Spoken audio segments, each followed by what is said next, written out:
or it can draw conclusions. It's a personal computer from Apple, and it's as easy to use as this. Yes, Raid, House and Garden. But by taking the proper precautions, you can get the job done safely.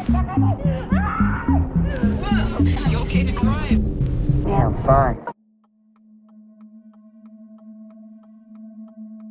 There was no way to defend herself. She knew she had been caught. As in the hours prior to getting behind the wheel of her car, 21-year-old Jayana Webb had consumed far too many drinks, causing her driving to become uncontrollable and erratic. And after reaching speeds well over 100 miles per hour and driving right past a pair of state troopers, Jayana was now pulled over on the I-95 in South Philadelphia. There, she would be approached by officers Martin Mack and Brandon Siska as she sat one breathalyzer away from facing harsh legal action for her poor decision. But just as the officers began conversing with the intoxicated woman, their attention would soon be called elsewhere, as an urgent call was made to their radio, alerting them that a pedestrian had been wandering by foot on that very highway just a few miles ahead. Unaware at this point that Jayana was in fact inebriated, and assuming that the pedestrian was a far more pressing concern, the officers sprang into action and sped away into the night, allowing Jayana to leave freely and breathe the ultimate sigh of relief. Clearly she had dodged a bullet, but rather than being thankful that she had avoided certain and serious legal ramifications, the incident instead seemed to inflate her ego, as she immediately took to Twitter, still parked on the side of the road, writing in a braggadocious manner, "Why the cop pull me and he say I'm doing 110 and a 50? As strange of a response as this may have been, to narrowly avoiding a life-changing arrest, this was surprisingly on brand for Jayana, as between incessant posting about how much she loves to drink, she would also tweet, "If you ask me, I'm the best drunk driver ever." This was clearly a pattern for Jayana, a normalized action, as she believed that she was fully capable of driving drunk, and also that she was actually good at it, which is not only incredibly frightening, but also far from the truth. Immediately after tweeting this message out, Jayana would again speed off into the night, having gotten away with her drunk driving once more. Though ironically, just minutes later, she would again approach those very same officers that had just pulled her over, as well as that very pedestrian they were trying to help. Only this time, there was a problem. She was going far too fast, and was impaired to the point that her reaction time was severely delayed. She quickly began to swerve out of control, and by that point, there was no stopping. And in an instant, Jayana would careen her vehicle directly into officers Martin Mack and Brandon Siska, as well as that same pedestrian they were attempting to save, striking all three at unimaginable speeds. As the car finally came to a stop, all three of the men lay motionless on the pavement. None of them were alive, with the only survivor of the incident being Jayana, the best drunk driver ever. If you don't stop your friend from drinking and driving, you're as good as dead.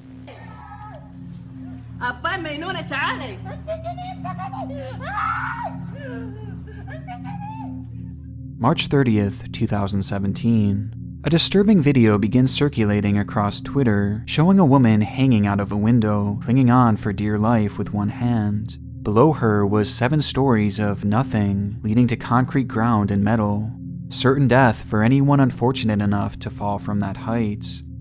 Understandably, the woman is crying and begging to be saved, yelling over and over again to "Hold me, hold me."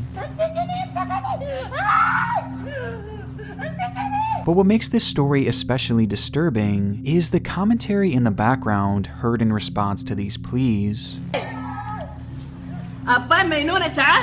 As the woman desperately clings to the window, another woman stands inches away, holding her phone and recording the ordeal, as she calmly responds to the cries for help by saying, "Oh crazy, come back." It's a chilling line, knowing that one woman was clearly powerless and in dire need of help, while the other woman just stands behind the camera, seeming completely unfazed by the gravity of the situation, waiting for tragedy to strike. And that's exactly what would happen, as the lady soon loses her grip, causing her to plummet to the ground below.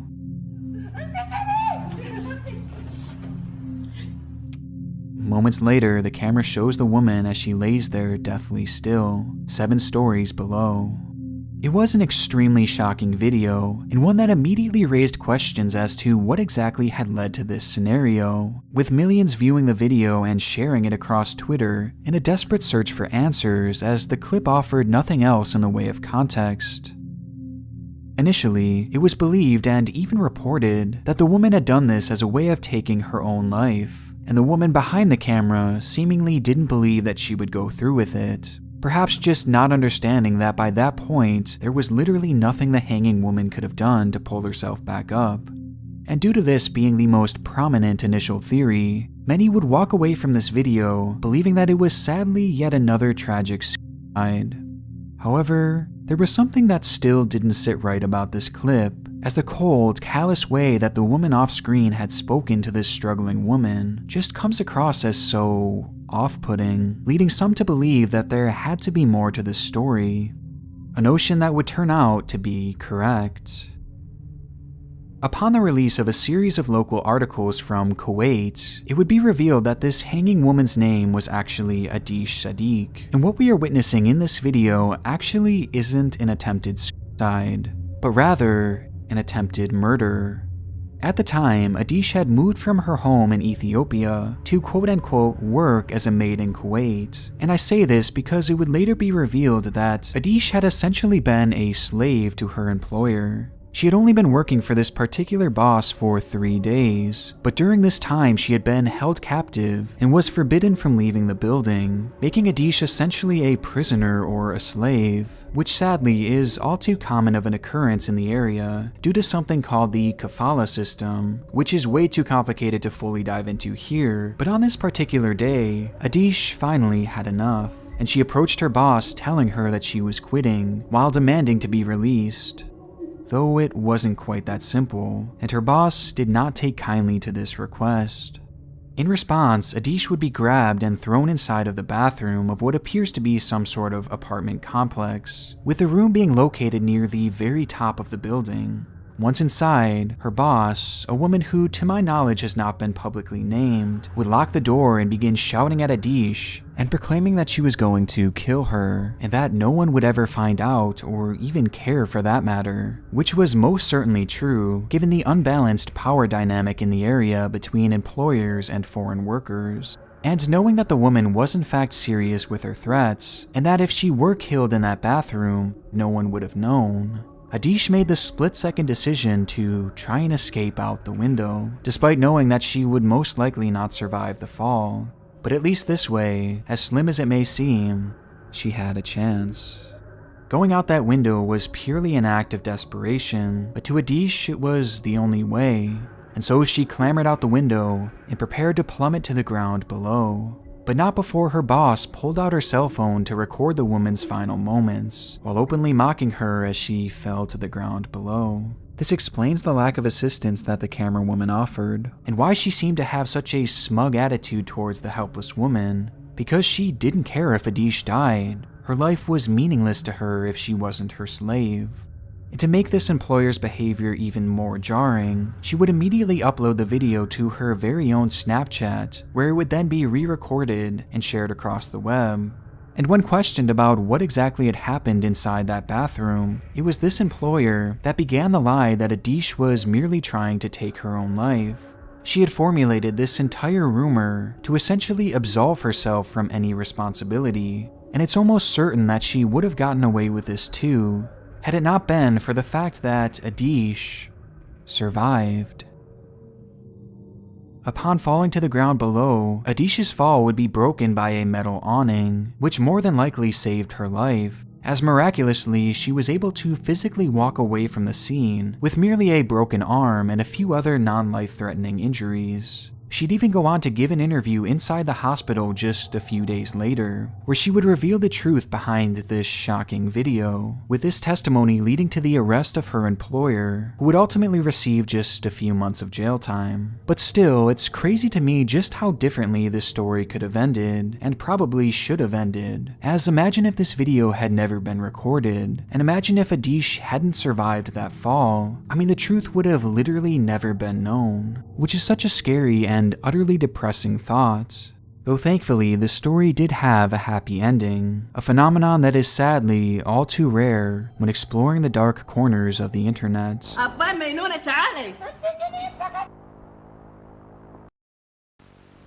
If you've seen my videos before, then you know that the internet is a dark and dangerous place, and in our day and age where everything revolves around it, cybersecurity should be of the utmost importance, which is why I highly recommend today's sponsor, NordVPN. Nord is an easy-to-use VPN that begins immediately protecting your devices with just a single click, or you can even enable AutoConnect, which immediately powers on every time you use the internet, to ensure that you're always browsing safely. Along with this, Nord allows for up to 6 of your devices to be connected at a time, regardless of their brand, while also being the fastest VPN out there. On top of the general safety that NordVPN provides, they are also featuring a new threat protection upgrade, which blocks intrusive ads and web trackers, while also automatically scanning URLs and detecting for malware. So if this sounds like something you might be interested in, you can try it now risk-free with a 30-day money-back guarantee by going to nordvpn.com/Crowley, where you'll also receive a huge discount on a 2-year plan along with 4 months completely free. That's nordvpn.com/Crowley.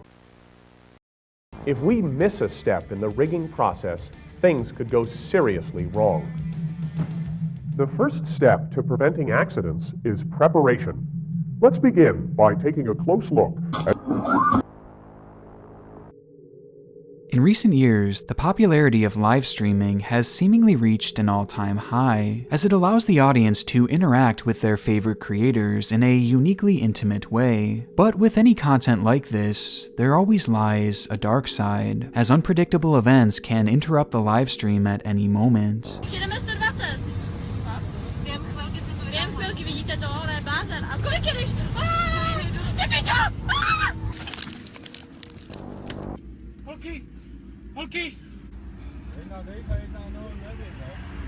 Unsurprisingly, this has led to countless compilations and clips throughout the web, documenting the many disturbing moments that have happened when creators go live. And of these endless examples, a few have always stood out to me.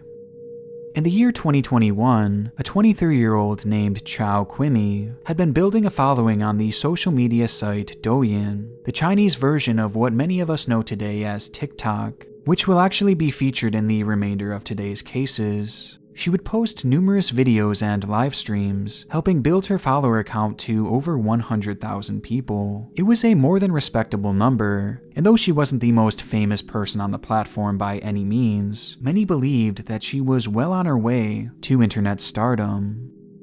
But before she could get there, she knew that she had to keep a stable job and establish some sort of income, as she was already in the process of building her family, being the mother of 2 young children. And so she would spend her days working as a crane operator, assisting in numerous construction projects and earning herself a decent wage, as it wasn't a job that most would sign up for. The cranes that Chao was often tasked with operating often stood hundreds and even thousands of feet in the air. It certainly wasn't a job for the faint of heart, but Chao seemingly embraced the challenge, and in many ways used her unique skill set to her advantage, as she would often document her life as a crane operator on Douyin, with these videos, along with her dancing content, being responsible for the majority of her viewership. And by the summer of 2021, Chao would begin not only making videos while at work, but she would also begin live streaming right from her job. And on July 20th, 2021, when her workday began to wind down, she would once again fire up her stream.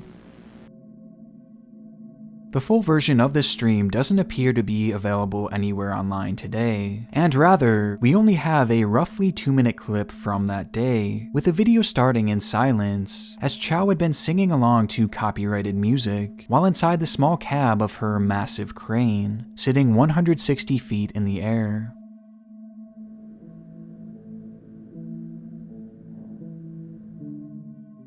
She would then set her phone down with the camera still rolling as the viewers began flocking to the stream, loving every second of it.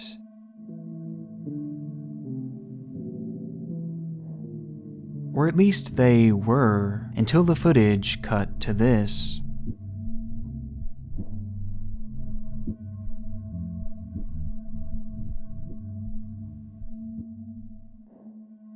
Though the exact moment has been cut from this video, likely out of respect for Chow, as she was streaming 16 stories in the sky, Chow finishes dancing and begins to walk down the steps of the crane until she slips, causing her to free fall all the way to the ground with her phone supposedly still in hand.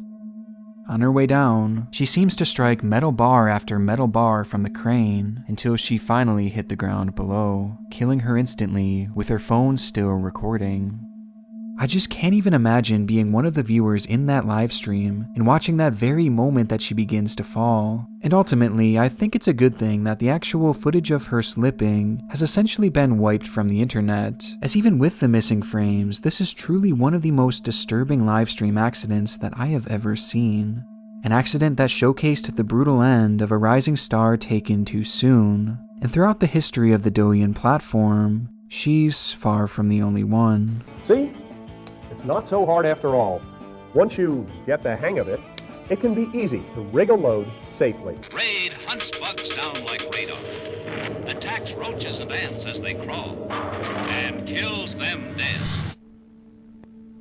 Lu Chao Maomaozi was also a young creator on the Douyin site, focusing most of her content on the latest fashion trends, with her videos helping her to amass a following of over 600,000 people, making her a full-on celebrity on the platform.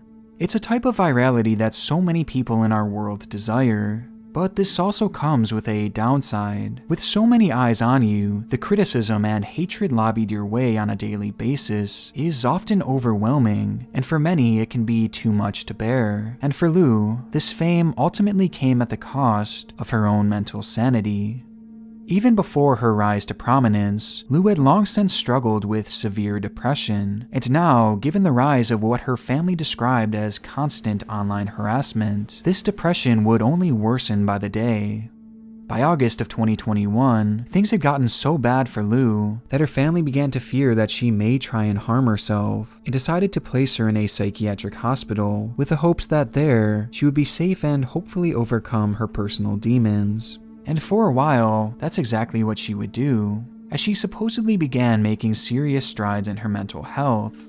Though once released, her progress would again diminish, as she would fall back into creating content, with the online harassment only growing worse and worse the more her account grew, which leads us to October 14th, 2021. On top of dealing with the stress associated with online fame, Lu would also have to deal with a breakup between her and her longtime boyfriend, something that would cause her already collapsing mental health to completely plummet.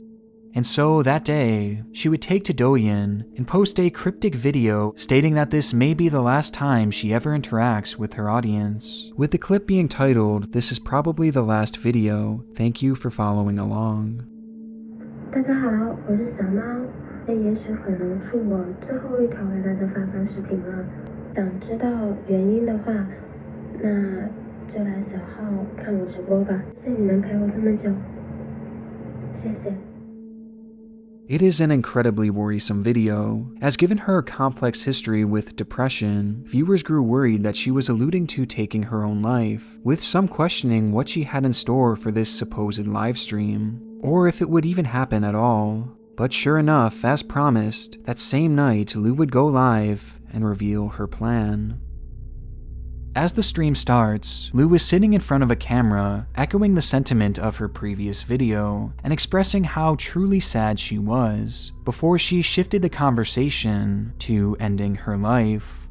As viewers began clicking on her stream, Lu explains how she had purchased liquid pesticide from the store, which was said to be highly toxic, as a single sip was capable of causing death.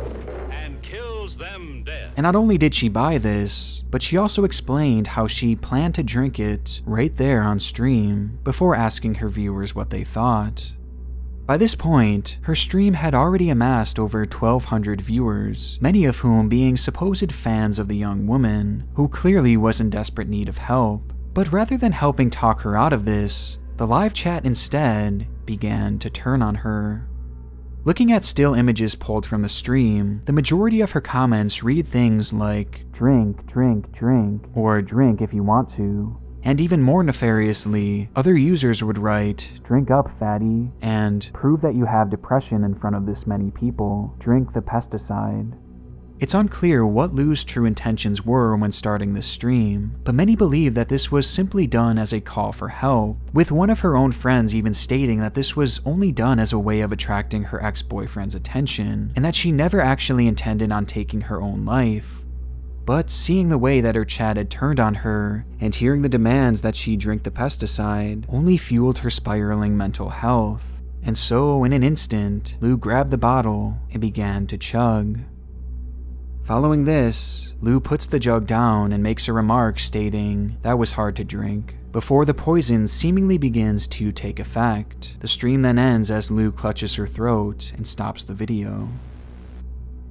With the livestream over, Lu immediately began to regret her decision, as she would quickly grab her phone and call an ambulance. However, it was much too late, and sadly, she would lose her life, thanks in large part to the encouragement from her very own audience.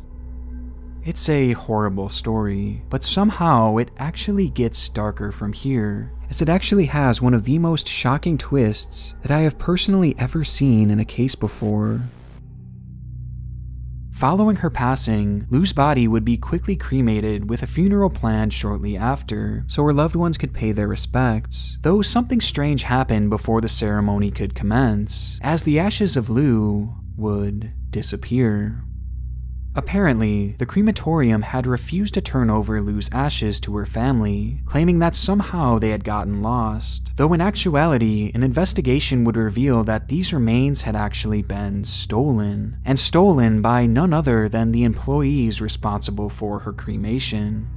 According to reports, numerous members of the staff had taken the remains of Lu with the intention of selling them on the black market, as once news broke of her passing, the agency was contacted by an individual expressing interest in purchasing her cremated remains. And what did this man have planned once in possession of these ashes? Well, he wanted to marry them. In certain areas of China, there exists a practice called ghost marriages, where people are allowed to marry after death. This is done due to the fact that unmarried girls are seen as undesirable in their society, and can even be shameful for the parents, so some will choose to marry the deceased individuals as a way of supposedly saving their souls and their families from this shame. It's a bizarre tradition that typically happens between people who at the very least knew each other, but it's especially twisted when it's done without any form of consent from the victim or her family, as this man was a complete stranger to the girl. Though thankfully, this plan would eventually fall through when the buyer supposedly backed out, and the operation would eventually be busted, leading to Lu's remains being found and safely returned to her family. And it's this family that I truly feel sorry for the most in this situation, as not only did they have to deal with the highly publicized passing of their daughter in such a horrific way, but also the theft and almost the marriage of her remains. Let's turn now to China, where the Winter Olympics are underway in Beijing. China's human rights abuses are getting as much attention as the athletes. Our final case once again takes us back to the Douyin app and a small impoverished village within Suzhou, China. There, a man named Dong Mumin had been living with his family of 8 children, 7 boys and 1 girl, a dynamic that was extremely unusual to say the least, as China had only just recently gotten rid of its one-child policy, yet somehow Dong had found a workaround and managed to grow this family all of his own. Even more surprising was the fact that Dong actually lived in destitute poverty, hardly earning enough to take care of himself, let alone this big family. Yet somehow he found a way for himself and his children to survive. And not just survive, but seemingly thrive, as Dong always seemed to have a smile on his face, and his family remained positive and full of joy despite their circumstances. To the locals, his story was incredibly touching, and soon enough, this story would begin to spread to the rest of the world, as Dong began to document his life on Douyin, where he ran the aptly named Father of 8 page, which most would view as extremely inspirational given his positive outlook and the love he had for his family. Soon enough, his videos began being viewed by thousands of people, growing his account to 600,000 followers in the span of just a few uploads. And before long, Dong had become a full-on small-town celebrity, with other influencers traveling to the region to interview him, as well as to help him set up ways for his audience to donate to his family. This exposure and outside help led to a brand new stream of income, as well as a seemingly endless supply of donations for his children, who would receive such a staggering amount of gifted clothes that it quite literally filled up an entire section of his already small home. The whole ordeal was undeniably touching, and among the many influencers to help make these donations happen was an account called Shujo Brother Yiksu, a man who had visited Dong and his family on multiple occasions, and on one particular day in late January of 2021, he would once again show up unannounced to the home of Dong for another routine visit. And it was on this visit that everything changed. Upon being let into Dong's home, the man behind the Shujo Brother Yiksu account, who I'll now be referring to simply as Shujo, as I was unable to find his actual name, would begin interviewing one of Dong's many sons, who mentioned something unusual. Holding what appeared to be food in his hand, the child mentions how he and his brothers were often tasked with feeding their mother, who lived out back. This was a bizarre statement from the child, as after all of Shujo's visits, he had never once seen a mother figure, and up until this point, most had just assumed that she was out of the picture. And so, confused, Shujo asked the boy to take them to their mother, to which he was promptly led to a small hut behind the house, with his camera drawn.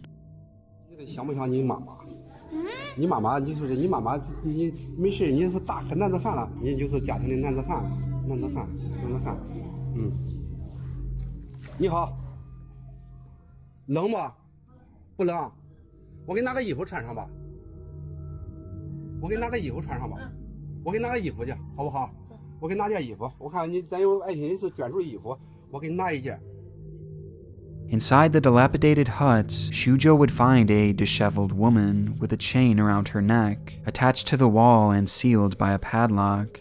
The woman herself looked scared, frail, and was noticeably freezing, as that winter day when the video was filmed had been particularly cold. The woman was not only without a jacket, but without shoes, barefoot and shivering in the corner of the room. The majority of her words were barely discernible, as she seemed completely disconnected from the world around her, with the only understandable statement she could manage to make being how she was kept there like a prostitute.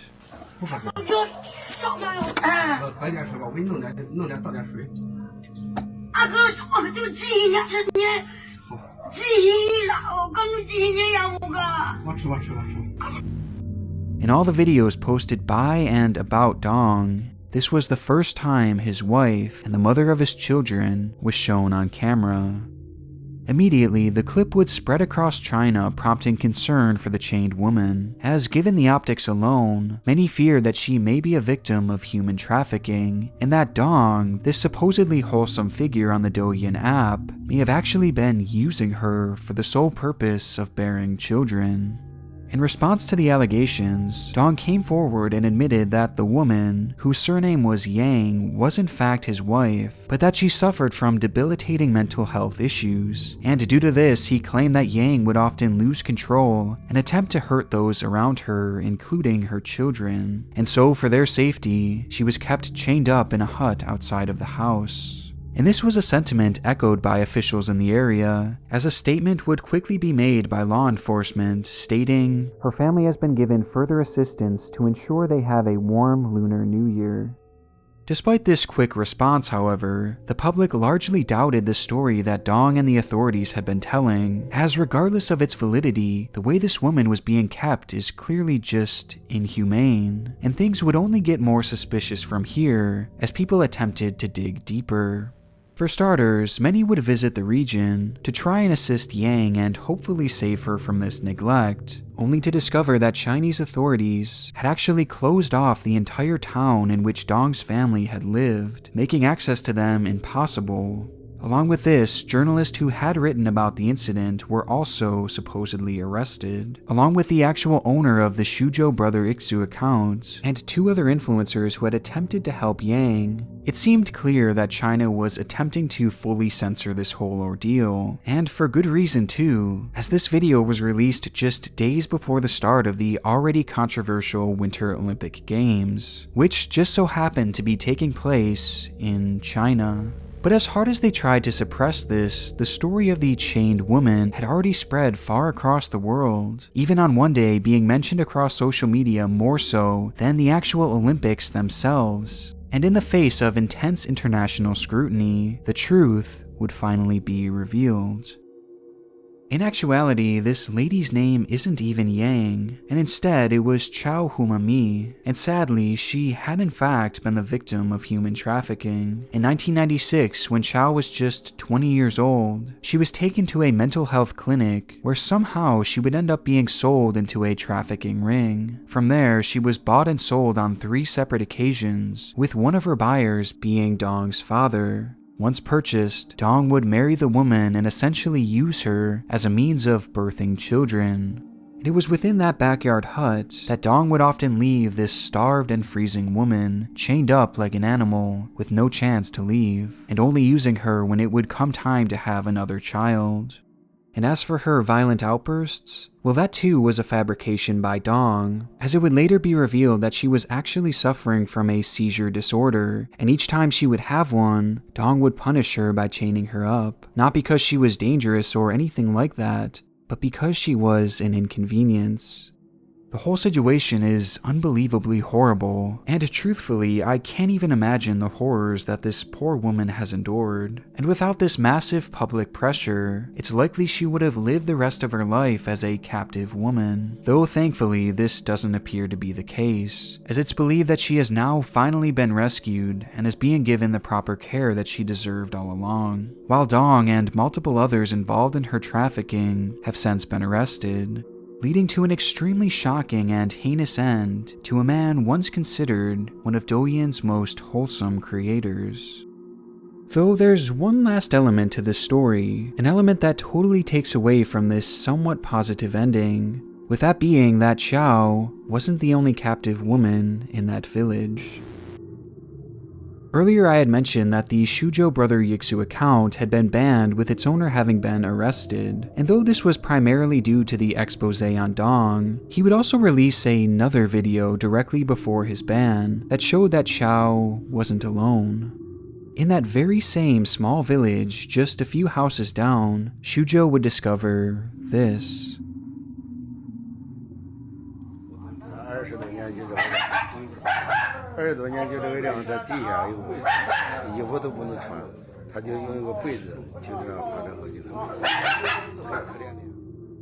Unlike the chained woman's story, this video would garner just a fraction of the attention, but is equally as alarming, as this woman, whose surname is Zong, had too been purchased many years ago by her now husband, and it seems that she is somehow treated even worse than Chao, as she had supposedly been beaten consistently throughout the early years of their relationship, leaving her too with severe mental issues, potentially caused by head trauma.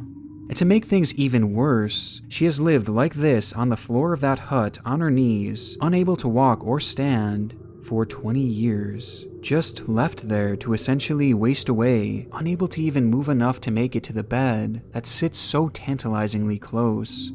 There's just something so incredibly disturbing about this video in particular, and unfortunately I couldn't find any more information on it, with the only real detail being that the case was quote-unquote under investigation. But sadly I have no idea what ended up happening to Zhang since then. But I do hope that they are giving her the proper care and putting measures in place to protect any others like her and Chao, as given that these two cases happened so close to each other in one small village, I have a bad feeling that they aren't the only ones.